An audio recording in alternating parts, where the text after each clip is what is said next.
Hi hello नमस्कार. आपल्या सगळ्या गोड ताईंचं, दादांचं, काकांचं, काकूंचं आणि अगदी सगळ्या आपल्या छोट्या छोट्या चिमुकल्यांचं सुद्धा अगदी मनापासून स्वागत करते आपल्या एका नवीन छोट्याशा ब्लॉगमध्ये आणि आपल्या यूट्यूब चॅनलमध्ये सुद्धा, ज्याचं नाव आहे सख्या बहिणी सख्या जावा. तर चला ताईंनो, सुंदर अशा दिवसाची छान अशी सुरुवात झालेली आहे. तर आजच्या व्हिडिओमध्ये स्पेशल काय, रोजच तुम्हाला आतुरता लागलेली असते. तर ताईंनो, ज्या कोणी ताई चॅनलवरती नवीन असाल, आपले व्हिडिओ तुम्हाला आवडत असतील, त्या चॅनलला लाईक आणि सबस्क्राईब करायला विसरू नका. त्याचबरोबर बेल आयकॉनचं बटन दाबायला सुद्धा विसरू नका, जेणेकरून तुम्हाला सुंदर असे निसर्गरम्य वातावरणातले व्हिडिओ आणि आपली गावातली लाईफस्टाईल पाहायला मिळेल. तर चला, सुंदर अशी आज मस्त काळ्या मसाल्याची भाजी शेवगा हंडी मी बनवायला घेतलेली आहे ताईंनो, आणि एकदम साध्या सरळ माझ्या रेग्युलर पद्धतीने. तरी त्या तेलामध्ये छान अशी भरपूर कोथिंबीर, आलं, लसूण आणि वाळलेलं खोबरं मस्त मिक्सरमध्ये पाणी न टाकता मी असं थोडंसं जाडसर वाटून घेतलंय. छान असं तेलामध्ये परतून घेते, लसणाचा कच्चा वास जाईपर्यंत. तर शेवग्याच्या, आता सध्या शेवग्याच्या शेंगाला एवढा भाव आहे ना, नेमकं आमचं झाड तोडलं शेवग्याचं आणि मग शेवग्याच्या शेंगाचं किंमत समजायला लागली. मार्केटमध्ये ज्यावेळेस माणसाला आणावं लागतं ना कुठली गोष्ट, तर त्यावेळेस मग आपल्याला समजतं. तर आता जोपर्यंत घरी होतो तोपर्यंत वाळून जायच्या त्या, एकदम त्याच्या कडक हे होऊन बिया खाली पाडायच्या, म्हणजे झाडालाच किती तरी वाळून जायच्या. म्हणजे एवढ्या आमच्याच्याने खाल्ल्या जात नव्हत्या, एवढ्या शेंगा होत्या. आणि जोपर्यंत झाड होतं त्यावेळेस कधी आम्ही बाहेर चौकशी पण नाही केली की कशा किलो आहेत काय आहेत, अजिबात नाही. पण आता बाहेर ना आणायची वेळ आली की मग सध्या तर इतका भाव आलेला आहे शेवग्याच्या शेंग्याला. तर कोणतीही गोष्ट, म्हणजे कुठल्याही झाडाचं तसंच होतं, एखादं सिजनेबल फळ आहे त्याला घरचं असलं ना की आपल्याला त्याचं, आपण म्हणजे त्याचं बाहेर चौकशी पण नाही करत की किती आहे, कसं किलो आहे, काय आहे. मेन मीन्स त्याची किंमत थोडी कमी असते. आणि विकत आणून ज्यावेळेस आपण खातो ना, तर त्याची किंमत लय असते. आपण शेंगा आम्ही तुडून आणायचो तर 2-2 दिवस तशाच पडायच्या, वाळल्या की फेकून दे, दुसऱ्या तुडून आण. पण आता मार्केटमध्ये आपण म्हणतो बाबा सुकून जातील, एवढ्या किलोच्या पावशर आणल्यात, तेवढ्या पैशाच्या पावशर आणल्यात, तर त्या करून घ्या पटकन. म्हणजे असं असतं प्रत्येक घरातच. तर मस्त असे घरचे मसाले याच्यात टाकले आहेत मी, छान असं परतून घेते. मस्त रेसिपी आहे ताईंनो. याच्यामध्ये थोडासा बटाटा आणि शेवगाच्या शेंगा दोन्ही मिक्स मी करते, कारण नुसता शेवगा थोड्याशा कमी होईल म्हणलं. आणि मग थोडासा बटाटा असला की खातेत आवडीने सगळे, त्याच्याबरोबर दोन्हीचं कॉम्बिनेशनही छान आहे. मग ते थोडंसं टाकते मी. त्यालासुद्धा एक 5 मिनटं छान असं झाकण ठेवून आता परतून घेणार आहे. शेवगाच्या शेंगा थोडंसं मीठ आणि हळद टाकून आहे ना साईडला जरी उकडून घेतल्या आणि डायरेक्टली याच्यामध्ये ॲड केला थोडासा बटाटा परतून, तरी पण कोरडी डब्यासाठी छान भाजी होती ही. पण मला आता बाजरीच्या भाकरीबरोबर ही रश्याची बनवायची आहे, त्याच्यामुळे मी हिला थोडंसं हे करणार आहे, पाणी टाकणार आहे नंतर. तर थोडंसं मीठ टाकते आणि आता थोडंसं झाकण ठेवून मी ठेवून देणार आहे ह्या शिजायला 1-5 मिनटं. आता याला जास्त तर काही पाणी सुटणार नाही, कारण याच्यामध्ये कांदा टोमॅटो टाकलेलं नाही आहे, फक्त मीठ टाकलं आहे आता सध्या. तर इथं पहा, आता मी याच्यामध्ये आहे ना गरम पाणी टाकलेलं आहे, थंड पाणी ॲड नाही केलेलं मी, गरमच पाणी. कुठल्याही भाजीमध्ये गरम पाणी ॲड केलं ना की त्याची टेस्ट म्हणा किंवा रंग म्हणा, तो कंटिन्यू तसाच राहतो. एकदम आपण पचकन त्याच्यामध्ये थंड पाणी जर ॲड केलं ना तर भाजीची टेस्ट पण जाते आणि रंग तर अजिबात येत नाही, आलेला रंग जातो. तिथं मस्त असे गॅसवरती भाजलेले कांदे, भरपूर कोथिंबीर आणि थोडेसे हरभरे किंवा फुटाणे, अगदी 2 चमचाभर एवढं मिक्सरमध्ये मी टाकलेलं आहे. आणि हे वाटण आता मी याच्यामध्ये ॲड करणार आहे. आता ही चांगल्या शेंगा शिजल्यानंतर मी ॲड करते. कसं काय पडणार आहे तर बघ नाही पाणी काय सोडलंय काय ते सगळ्याला नाही अगं, का सगळ्याला आहे. आता हे जे म्हणतात ना याला नाशपती प्लम म्हणतात किंवा मग प्लम म्हणतात किंवा अजून काहीतरी, याला जॅम म्हणतात, कोकणात म्हणतात बाबा जॅम. जाम हा, मागच्या वेळेस बऱ्याच ताईंनी कमेंट्स केल्या. तर आता हे भरपूर आलेत बरं का ताईंनो ह्या झाडाला, आणि इतकं सुंदर झाड आहे हे. अख्ख्या जंगल व्हिलामध्ये जे जास्त ग्रीनरी आणि जे आपण म्हणतो ना ज्याला देखणं साठीच्या भाषेत, तर ते झाड हे आमचं. मोठे मोठे मोठे मोठे पानं बघा, जसं की रबर प्लांट असतं, रबर ट्री, तशा टाईपचे मोठे मोठे पानं. आणि उन्हाळा असो किंवा पावसाळा असो, हिवाळा असो, कोणत्याही ऋतूमध्ये हे झाड तितकंच हिरवं असतं ताईंनो. बघा आला आमचा चिंटू साहेब. ओ चिंटू सर, एक पुढं कीड नाही आणि म्हणजे आकार किती सुंदर आहे, जसं ड्रॉइंग आहे. ड्रॉइंग इतकं फ्रेश झाड आहे हे, मस्त अगदी. आणि मेन मीन्स झालंय काय, याला आलेत भरपूर हे असे छोटे छोटे छोटे छोटे जाम बघा. पण हे याला असं अचानक जागेवरतीच असं बघा ऑइली असं पाणी सुटल्यागत आणि लगेच असं किडा लागलाय. जिथं फळ आलं ना तिथे 3-4 ठिकाणी असं झालंय.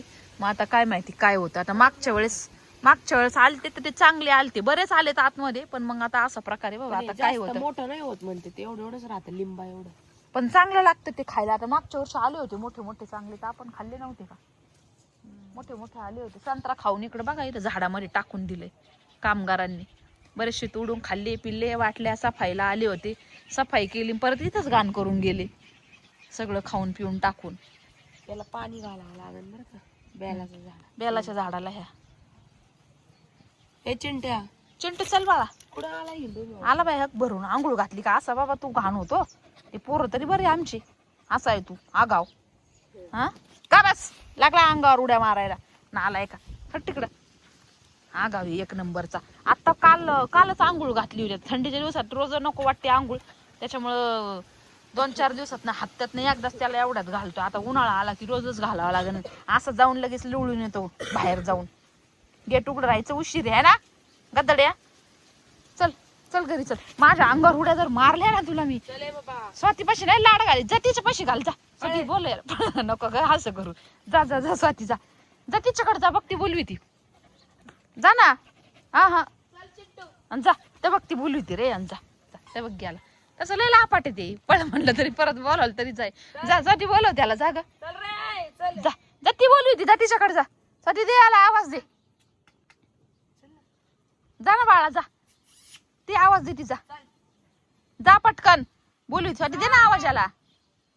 जा ना तू आवाज देते तर तुला ती. जा लवकर. तर ते मलाच लाड घालणार आहे. लय लय आगाव कुत्र आहे ती. आणि जा जा जा जा. ती बोलू होती तर जा. स्वाती अक्का बोलू होती आपली. जा जा भाऊ ती खाऊ देईन तुला. जा जा जा जा. तुला ती कॅडबरी देणार. जा तुझं चॉकलेट देणार ती. पण अयो ते एक लोकाची बाई स्वाती ते भांडणं आणणार आहेत बाई 100%. आता 2दा भांडणं त्यांनी आणले चंदन कस्तुरीने. आता परत आणणार आहेत बाबा. आता 2दा तर झाले बाबा. ते घरगुती छोटे भांडणं होते.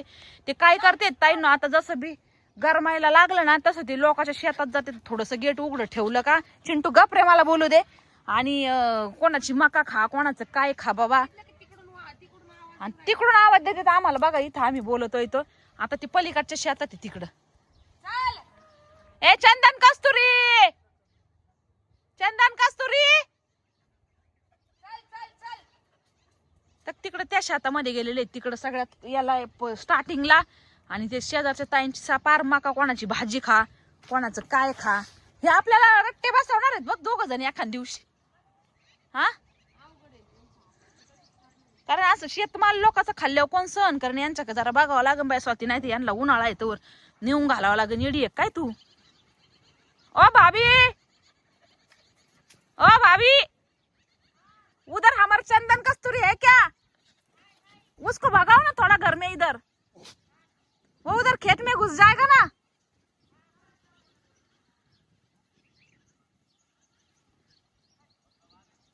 भगा दो इधर उसको. 2-3 वेळा भांडणं आणलेत बाबा त्यांनी. पार कोणाचे मेथी ठोयनात का कोणाचं काय ठोयनात. बाहेर सोकले नाही हे जायला का भांडणं आणायचं कार करूच राहिलेत ते एवढ्यात. 2दा असं झालंय. एकदा कमळ काकूची मेथी खाल्ली, एकदा ही मका राहून द्यायनाच काहीच ठेविनात. एवढं आतमध्ये खायलाय पण हिरवा खायला सोकलेत ते. पण आता आतमध्ये सगळं असतं नीटनेटकं बाबामध्ये. त्यांना गवत बिवत बी आणून टाकायचे पण ते मोकळ्या याच्यात आता गरम होणार त्यांना. आणि शेतामध्ये पाणी दिलेलं असणार मग ते गारव्याला लगेच जाऊन बसणार ते आता कोणाच्या पण शेतात. मला त्या दिवशीच माझी बहीण आली होती ना तेव्हा आमच्या चुलत सासूबाई येऊन म्हणत होत्या ते खातात असं तसं त्यांना आतमध्ये ठेवा. कंप्लेंट आली तर त्यांच्या तेव्हाच ती म्हणत होती उन्हाळा आहे तर माझ्याकडे घालबाय आणून. नाही तर उगच नाही का भांडणाचा कार होईपर्यंत. तर बघू आता काय होतंय. आणि कोंडून ही त्यांची जाळी आहे. त्यांना आम्ही 24 तास कोंडून नाही ठेवू शकत. आता संध्याकाळी जरी समजा ठेवलं आपलं दिवसभर ठेवलं संध्याकाळी सोडलं पण आता उन्हाने त्यांना गरम किती होणार याच्यामध्ये. नाही ना पॉसिबल त्यांना कोंडून ठेवणं कंटिन्यू. शक्यच नाही. मरतीन ते जर कोंडून आम्ही ठेवलं तर. आणि एवढा आवारा आहे बघा फिरायला. आता एखाद्या ह्या झाड्यामध्ये बसतील. एवढा मोठा पाण्याचा हौद केलेला आहे पण नाही बाई लय हाटेले जनावर आहेत आमची. त्यांना नुसतं बाहेर लागत. ती स्वीटी अशीच गेली नागाई मरून. बाहेर जाऊ जाऊ जाऊ जाऊ एवढं फिरायला असून सुद्धा बाहेर जायची ती नुसती आणि गेली जीवाशी तिच्याच. बापरे ह्यावेळेस जांभळा इतका बार आलाय ताईंनो की विचारायची सोय नाही बघा. इतका बार आलाय. पण आता काय माहिती आंबे आणि जांभळ. पण आंब्यापेक्षा जांभळाला बार आल्यावर लय खुश झाले मी. कारण माझी ही आवडती जांभळे. आणि मेन मीन्स जन्मल्यापासून मी एवढी गोड जांभळीचं फळ खाल्लेलं नव्हतं कोणतेच जांभळं. इतकं याला हे आलेलं आहे बार आलेलं आहे. पण आता ते तेवढा बार टिकन तेव्हा ना. जर वारं वादळ आलं तर जायचा गळून, पण तरी पण 50% गळण, 50% तरी येईल. कारण आता लावलेले याला हे असं 4थं वर्ष आणि पहिल्या 2 वर्षी फळ आलं नाही. मागच्या वर्षी आलं तर कमीच आलते, खाली खाली खाली खाली आले होते. हे कलवरा संघाचे बाई माझ्या खाली खाली आले होते. आणि ह्या वर्षी त्याच्या आधीच्या वर्षी पण उगाच 25-30 आलते, गेल्या वर्षी 5-50 आले. आणि ह्या वर्षी अख्खा झाडाला बहर आलेली बघा, अख्ख्या झाडाला अगदी वरपर्यंत. जांभळच जांभळं ताईंनो, मस्त अगदी भरपूर. ध्रुवला आणि मला दोघांना आम्ही डायरेक्ट म्हणत असतो ध्रुवचं आणि ध्रुवच्या आईचं झाड आहे. पण आता ह्या वर्षी नाही म्हणावं लागणार, कारण फळ तेवढं आलेलं आहे. आणि आम्हाला दोघांना काही तेवढे जांभळं सारणार नाही येत. नाही तर आम्ही मागच्या वर्षी कमी होते ना, आम्ही दोघंच इथे येऊन खायचो, कोणाला येतच नव्हतो. चला चला चिंटू शेट, चला झालं आता, चला. मागच आहे बाबा, निसता माग, जिथं जाईन तिथं. काय काय मानवळा आणता तुम्ही कुठून, गोण्याच्या गोण्या? काला सोना दिलाय, काला सोना गुलाबजाम आणि हे नारळ, ऑरेंज पण दिले आपल्या होते. अगं भावाला वानवळ दिलाय कोणी? दिला काय हे कोणी आणले हो? अगं तुझा भाऊ निसता वानवळच आणतो मग निसताई. आणतोय ना, देतात ना, आपुलकी लोक देतात म्हणून आणतोय ना. दिलीप शेटनी पाठवलंय हे. काय देतात? ते कलरचे नारळ पाहिजे होते मला. अगं बाई, आता आपल्या इथं नारळांना कमी हे आहेत पाहिजे होते पण गोल्डन कलर, ते पाणी जरा वेगळं असतं. असतंय काय का? आता बरं याला फोडायचं कृपा कोण करणार? याच्यात मकाचे कणस आहेत बघ, याच्यात हे काय काय बघू द्या. हे कोण दिले मकाचे कणस? त्यांनी दिलेत, दिलीप भाऊने दिलीप शेटनी. हा, मकाचे कणस, सब संत्रा, गुरु हायटेक नर्सरी, संत्रा, नारळ, हे गुलाबजाम उशाने दिले. उषाने दिले काय? आणि तो हरभरा कोण दिला? ते तर कधी दिलं काय माहित नाही. तुम्ही आताशी पाहिलं का हरभरा? आणलंय 4 दिवस झाले.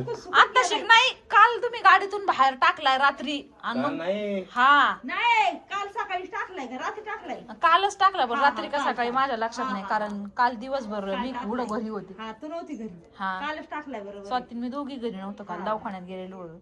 मग तू काल तसा आज जाऊन तोडला तरी ते चांगला मस्त लागतोय. बाबा बसले बसले तोडते ना ग. बाबा तो लसूण ठेवलाय तिकडं, बाबा झोपलेले असतील रूम मध्ये नाही, त्यांच्या. इथं बसले ना, मी सांगेन तेवढा हरभरा. हा तोडतात ते बसल्या बसल्या, मग भाजल्या चिंट्या खातो, ह्यो बी खातो हरभरा. हा, लय येडीची जत्रा आहे इथं. ती सुट्टी होती, तिला लय आवडायची बाई. भारी आहे बाई, हा मग त्याला माया नाही याला ना, नाही माया लांब बरोबर येतो आम्हाला वाटत लावायचे. है ना, रोज रोज येतो वाटत लावायचे तुझं. आणि मग परत माग येतो का? परत नाही, एखाद्या बारला बाहेर पटक्याच निघतो, मग त्या आपण थापायचं तेव्हा आज घालायचं नाही तर आमच्या सगळं तिकडे येतो. हा, तिथून परत माग येतो. राहतो तिकडे. येतं ते लय आगावलंय बरं का, सुट्टीवर नाही, सुट्टी लय हुशार होती, शान आहे ग, शान आहे. शान आहे पण रगिली लय तो नाहीच ऐकत, लय रगिली ती त्याची सुट्टी लय शानी होती ग. तिला एकदा सांगितलं आणि तिला लगेच समजायचं, लगेच ऐकायची माणसाचं. तसं ह्यो हा ते त्याच्याच मनाचं करीतो बाई, लय रगिली. त्याच्या मनावर चालावं लागत. ही बॉटल तुम्ही कोणाला भरून मागितली पाणी? ते खाली काम करतात ना लेबर. कामावाल्यांना का कोणाकडे? बॉटल द्या, अजून एक द्या ना. चला सकाळ सकाळ कामावरले आणि जरा उन्हाला येऊन बसलो, तर थंडी वाजू राहिली लई. म्हणलं चला उन्हाला बसू आणि तुमच्यासोबत थोडासा व्हिडिओ पण घेऊ. बाबाला पण बाबा पण बसलेत, बाबाला पण जेवण वगैरे करायचंय म्हणलं ते पण. आणतोय आर्यन बाबा जेवणाचा टाइम झाला, आज थोडा उशीर झाला बाबाला, नाही तर 10 वाजता जेवतात. चांगलं ऊन लागतंय आज, मस्त आहे ना भारी. आमची चिंटू साहेब पण उन्हाळा सुरू झाला. उन्हाला आता थोडा वेळ चांगलं लागन ऊन, 1-5 मिनिटं, मग लगेच घरात पाळावं वाटन. तर पिकनिक विषयी बऱ्याच ताईंनी कमेंट्स केल्या की एका फॅमिलीला खर्च किती येतो, किंवा पुन्हा मग तिथे गेल्यानंतर कुठं थांबायचं काय. तर आता ताईंना, आता आम्ही बाय रोड गेलो होतो, म्हणजे आमच्या स्वतःच्या गाडीमध्ये गेलो होतो. तुम्ही जर समजा ट्रेनने जाणार असाल तर ते ट्रेनच्या तिकिटावरती डिपेंड आहे. आणि राहिला फिल्म सिटीचा प्रश्न, तर आता तिथं एका पर्सनला 1800 ते 1900 रुपये पर डे खर्च आहे. समजा 18 ते 1900 नाही, 18 ते 1900 रुपये पर डे, म्हणजे आतमध्ये फिल्म सिटी बघायला. हा. आणि छोटे मुलं असेल तर ते हाईट वाईज आहे, त्यांचे ते तिकीट घेतात. मग आता आम्ही तिकीट केलं ऑनलाईन, त्याच्यामुळे ऑनलाईन आम्हाला थोडंसं कमी पडलं होतं, काहीतरी 1600 रुपयाला पडलं होतं. आणि आम्ही खूप आधी बुकिंग करून, खूप आधी म्हणजे 2 दिवस अगोदर बुकिंग केली आम्ही, 2 ते 3 दिवस अगोदर. आणि तिथं मग सॅटर्डे संडे होतं, त्याच्यामुळे तिकीट लगेच 1900 रुपये झालं होतं. आता ते डिपेंड करतं सीझननुसार. तुम्ही जर सीझनला गेले तर मग तिकीट जास्त असतं, ऑफ सीझनला गेले तर तिकीट कमी असणार 100%. आणि आतमध्ये पण खूप सारे हॉटेल आहेत. आतमध्ये जर राहायचं म्हणलं तर 5-6 हजाराच्या पुढंच पर नाईट म्हणजे एक 12 ते 16 घंट्याचं एक हे असतं. आता आम्ही लास्ट टाइम गेलो तर आतमध्येच एक तारा सितारा हॉटेल आहे, आम्ही तिथं थांबलो होतो आणि तिथं आम्ही पॅकेज बुक केलं होतं काहीतरी 65,000चं पॅकेज आम्ही त्यावेळेस केलं होतं. म्हणजे आम्ही दोघं आणि मुलं असं केलं होतं त्यावेळेस. पण आता आम्ही आतमध्ये एकदम इमिडिएटली बुक केल्याच्या नंतर आतमध्ये आम्हाला हॉटेल मिळालं नाही. मग त्याच्यामध्ये ब्रेकफास्ट वगैरे रात्रीचं बाहेर बफेचा डान्स विथ डिनर वगैरे सगळं असं म्हणजे चांगलं एक स्टँडर्ड पॅकेज होतं. पण ते ह्यावेळेस आम्ही केलं नाही ह्यावेळेस, कारण मिळालंच नाही 2 दिवस अगोदर करायचं म्हणलं तर, आणि सीझन खूप होता ह्यावेळेस त्यामुळं.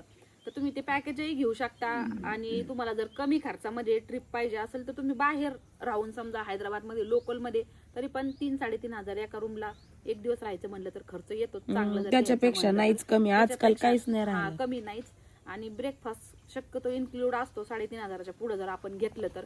दुसरी एक गोष्ट की फिल्म सिटी फिरायला आपल्याला ऍटलिस्ट 3 दिवस लागतील सगळी बघायची म्हणलं तर. मग एक दिवसाला आपल्याला 1800, 1700, 1800, 1900 असं मी जसं म्हणलं की सीझन वाईज तिकीट असतं तर ते त्याच्यानुसार ते 100-150 रुपये पुढं मागं होत राहतात. तर 3 दिवस पकडून चालायचे तुम्ही, तुमचे 3,000 रुपये एका 6,000 रुपये एका माणसाला फक्त तिकीट असतं. आणि बाकी खाण्यापिण्याचा प्रश्न तर खायचं प्यायचं तिथं आतमध्ये भरपूर कॉस्टली आहे. आपण सकाळी जर बाहेरनं नाश्ता करून गेलो लोकलमधनं आणि तिथं गेल्यावर दुपारचं फक्त तिथं खाल्लं आणि संध्याकाळी परत बाहेर खाल्लं तर तसंही जमू शकतं. किंवा मग तुम्ही जर हे करू शकत असाल तर आतमध्ये चांगलंच फूड आहे, फास्ट फूड पण आहे. बाकी हैदराबाद म्हणल्यावर हैदराबादी बिर्याणी तिथं स्पेशल आहे, तर ती बिर्याणी पण तुम्ही तिथं खाऊ एक शकता. बिर्याणी कितीला आहे तिथं? 800 रुपयाला. हा, काहीतरी अशा आहे. म्हणजे आता महाग आहे थोडंसं पण आहे. आता तिथं गेल्याच्या जागा आपण बाहेर जातो म्हणल्याच्या नंतर आपण बजेट हे करूनच जातो. म्हणजे इव्हन साधा चहा जरी घ्यायचा म्हणला ना आपल्या इथं लोकल 10, 15, 20 रुपयाला भेटतो, तसं तिथं गेल्यावर डायरेक्ट 50 ते 60, 150 रुपयाला कॉफी डायरेक्ट आणि 150 रुपयाला चहा आहे. costly म्हणजे विषयच नाहीये आतमध्ये. म्हणजे फिरायला जायचं म्हणल्याच्या नंतर मग नुसता पैसाच आपण वाटायचा. आपलं बजेट हे करूनच जातो ना. आता आपल्याला माहिती आहे समजा आपल्याला सिमलाला जायचं, मग आपण आपलं तेवढं आपल्याला कुठं थांबायचं काय आपण बजेट प्लॅनिंग करूनच जातो ना. तर तसं असतं. फिल्म सिटी फिरायचं म्हणलं तर ती कॉस्टली आहे बाबा. राहणं खाणं जर आतमध्येच करायचं असलं सगळं तर ते तुम्हाला खर्च बराचसा येतो बाबा. पण त्या लेवलचं ते सगळं स्टँडर्ड आहे. पण कंटाळतय माणूस एका दिवसामध्ये, कारण कंटिन्यू चालायचं उभाच म्हणल्याच्या नंतर आहे ना. पाहायला पण मग तसं आहे. दमतय माणूस लई. म्हणजे आता त्यांच्या बस वगैरे असतात, चालायचा काही प्रश्न नाही. पण तिथल्या तिथं पण आपण पाहायचं म्हणल्यानंतर थोडंसं आपल्याला भूक जास्त लागती, तहान लागती. साधी सिंपल पाण्याची बॉटल घ्यायचं म्हणलं तरी 50 रुपयाला असती, बाहेर 20 रुपयाला असती. पण पाहण्याजोगं आहे, नाही असं नाही. आपण तिथं गेलोय म्हणल्याच्या नंतर आपण सगळं पाहूनच 3 दिवसात सगळे पॉईंट आपले, 2 दिवस नाही 3 दिवस तर ऍटलीस्ट 2 दिवसात सगळे पॉईंट आपले छानपैकी पाहून होतात. त्यांचे गाईड असतात, बसेस असतात त्यांच्या आतमधनं सुरू. आणि खायचं प्यायचं जर आपण फक्त दुपारचं तिथं दुपारीचं जेवण आपल्याला करावंच लागतं, कारण दुपारी आपण तिथून बाहेर येऊ शकत नाही. बाकी सकाळचं आणि संध्याकाळचं आपण बाहेरनं करून आलं तरी चालू शकतो. आता आम्ही नाश्ता तिथं केला 2 दिवस आत जाऊनच करत होतो आणि दुपारचं जेवण आम्ही तिथंच करत होतो. बाकी संध्याकाळचं मग आम्ही जिथं थांबलो होतो ज्या हॉटेलवरती छान होतं ते हॉटेल पण आम्ही ऑनलाईनच बुक केलं होतं. 2 दिवस अगोदर आमचं जसं की प्लॅनिंग झालं तर आम्ही ऑनलाईनच 3 दिवसाचं तिथं स्टेचं बुकिंग केलं होतं. तिथं पण जेवण वगैरे एकदम भारी. सकाळचा नाश्ता पण होता, पण ते आंबट इडल्या, आंबट डोसे, आंबट सांबर अजिबात खाऊ वाटत नव्हतं म्हणून आम्ही ते इन्क्लूड होतं. तरी पण आम्ही खाल्ला नाही तिथं, आम्ही तिथं आतमध्ये जाऊनच खात होतो. तर चांगलं आहे बाबा फिरायचं. पण फिल्म सिटीचं म्हणल्याच्या नंतर जरा ते बजेट थोडंसं लांब जातं. एका दिवसात तर काही ते फिरून होत नाही. ॲटलिस्ट 2 ते 3 दिवस तरी आपल्याला लागतातच. आणि वरनं जायचं यायचं म्हणल्याच्या नंतर तर 6-7 दिवस पकडूनच चालायचं. खर्चाचा विषय तुम्ही विचारता बाबा किती लागला टोटल आम्हाला सांगा, आम्हाला पण जायचंय. तर आपल्या खर्च करण्यावरती डिपेंड आहे आपल्याला काय खायचंय किंवा मग काय शॉपिंग करायची याच्यावर डिपेंड आहे. कारण आतमध्ये बरेचसे शॉपिंग करायला पण बरंच आहे. पण आपण जर जाऊन नुसतंच पाहून जर यायचं असलं तर तिथं मग आपण होता होईन तेवढं कमीत कमी खर्च करू शकतो. पण जायचं यायचं तिथं राहायचा आणि तो मात्र खर्च, कारण 3,500च्या खाली तर रूम तर मिळतच नाही तर कुठंच. आणि जायला यायला जेवढे पैसे लागणार आहे तेवढे तर लागणारच आहे. मग ते फ्लाईटच्या अकॉर्डिंग बाय रोड, त्याच्यानंतर ट्रेननी त्याच्या अकॉर्डिंग तिकीट लागणार आहे. आता नुसतं तिथं फिरायचं मी जर सांगितलं एका कपल्स किंवा एका फॅमिलीसाठी, समजा 2 मुलं आणि हजबंड वाईफ, तर मग तुम्ही पकडून चाला 12 म्हणजे तुम्ही 22 ते 20,000 तुम्ही एका फॅमिलीचे पकडा. फक्त आत फिरायचे 3 दिवस आणि थोडंसं काही ज्याच्यामध्ये तुमचं एक टायमाचं मील समजा जेवण तर 22-23 हजार रुपये तुम्ही पकडून चालायचे. समजा जायचा यायचा खर्च ते वेगळा. वेगळा. फक्त आतमध्ये तुमचं फिरायचं काय असेल ते 25 पकडा तुम्ही. किती स्टँडर्डचं समजा खाल्लं, 2 मुलं आणि आई वडील म्हणजे एक फॅमिली 4 माणसांसाठी तुम्ही मोठे मोठे असेल तर तिकीट लागतं आणि छोटे असेल तरी पण लागतंच. पण मला असं वाटतं 3 का 4 वर्षाच्या आतमध्ये तिकीट नाहीये. आणि बाकी जर मोठी मुलं असतील तर मग तुम्ही 24-25 हजार रुपये चांगला ब्रेकफास्ट मध्ये आधी पाणी बॉटल, कुठं कोल्ड्रिंक, कुठं चहा, काय काय काय 25 हजार रुपये 3 दिवस तुम्ही तिथं आतमध्ये फक्त पाहण्याची पकडा.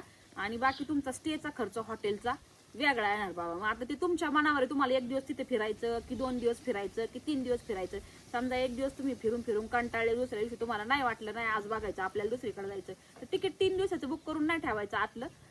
एक पहिले स्टार्टिंग 1च दिवसाचं करून ठेवा. ऑनलाईन जर करत असाल तुम्ही तर मग आतमध्ये तुम्हाला जर वाटलं पहिल्या दिवशी अरे लय छान आहे, दुसऱ्या दिवशी पण तुमची पाहायची इच्छा होतीच, ऑफकोर्स छान तेवढं आहे, पण कुणाची कॅपॅसिटी कशी असते, कमी असते फिरायची, तर मग दुसऱ्या दिवशी तर तुम्ही तिथे जाऊन पण तिकीट घेऊ शकता. समजा 3 दिवस तुम्ही हॉटेल बाहेर बुक केलं, 1 दिवस तिथे फिरून आले, दुसऱ्या दिवशी तुम्ही लोकलमध्ये फिरू शकता, तिसऱ्या दिवशी आणखी कुठं पाहायला आहे तिथे भरपूर. पण जर फिल्म सिटीज फिरायचं म्हणलं तर 3 दिवस लागतात आणि 3 दिवसाचं तिकीट गरजेचं नाहीये की तुम्ही ऑनलाईनच करा, तुम्ही तिथे जाऊन पण तिकीट घेऊ शकता बाबा दुसऱ्या दिवशी. आता आम्ही 2 दिवसाचं केलं होतं इथून, त्याच्यामुळे आम्ही 2 दिवस फिरलो आणि 3 दिवस तिसऱ्या दिवशी आमची नाही इच्छा झाली, आम्ही म्हणलं आता तेच पाऊस तर थोडंसं आपण बाहेर फिरूयात लोकलमध्ये. मग आम्ही तिसऱ्या दिवशी तिकीट बुक केलं नव्हतं तर आम्ही मग नाही गेलो तिथं असं. आणि मग फिल्म सिटी पाहिल्याच्या नंतर मग काय जिकडं जाईन तिकडं जिथे दिसन तिथं मला तर सगळीकडे फिल्म सिटीज दिसते.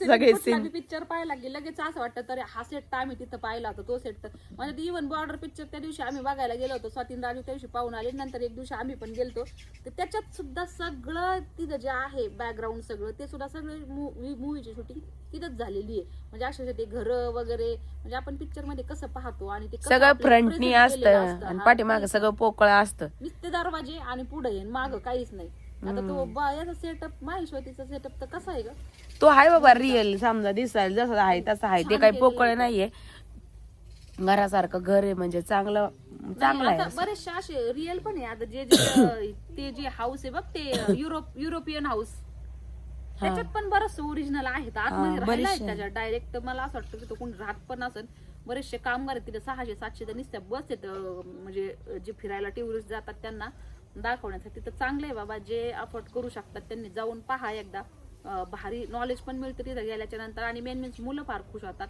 आणि आपल्याला पण जे पडद्यामागं आपण जे पिक्चर बघतो एवढ्या, कधी कधी आपण पिक्चर पाहताना रडतो, कधी कधी जास्त खुश होतो, ते सगळं तिथं पाहायला मिळतं की कशा पद्धतीने कशी शूट होते. आता नॉर्मल जरी स्वातीने पिक्चर पाहिला तरी ती म्हणते अगं हे असं असेल ते तसं असेल, लगेच लक्षात येतं आपल्याला काय कसं आहे. इमॅजिनेशन सगळं तेच आपल्याला.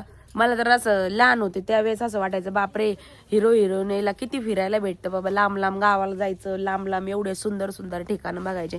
तिथं काहीच नाही, तिथं एका कोपऱ्याला फिल्म सिटी मध्ये उभे करते त्यांना आणि पाठीमागे सगळं ते बॅकग्राऊंडात देते, सगळं धबधब्या किंवा जे पण काही XYZ सुंदर जे सीन येतं ते सगळे बॅकग्राऊंडला ते देते आणि पुढं फक्त उभं करते. एखाद्या मूवीची जवळजवळ 98% शूटिंग सगळी फिल्म सिटीज मध्ये होती, 2% कुठेतरी बाहेर असला स्पॉट तर तिकडे होत असेल.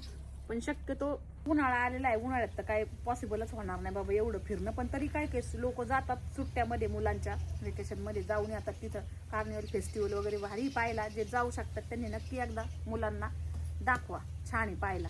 म्हणून तर ताईनं आजचा व्हिडिओ मला असं वाटतं इथंच थांबूयात, भेटूयात आपल्या उद्याच्या व्हिडिओमध्ये. हा, आणि ताईंनो आजकाल हे होतंय बरं का, आजकाल म्हणत नाही आम्ही व्हिडिओमध्ये, व्हिडिओला लाईक करा, शेअर करा आणि चॅनलला सबस्क्राईब केल्याशिवाय सबस्क्राईब करायला विसरू नका. तर मग कोणी सबस्क्राईबच करीत नाही तर तसं करू टाका. व्हिडिओ पाहिला म्हणल्यावर सबस्क्राईब करायला पाहिजे ना, नाही करीत. चला बाय सगळ्यांना.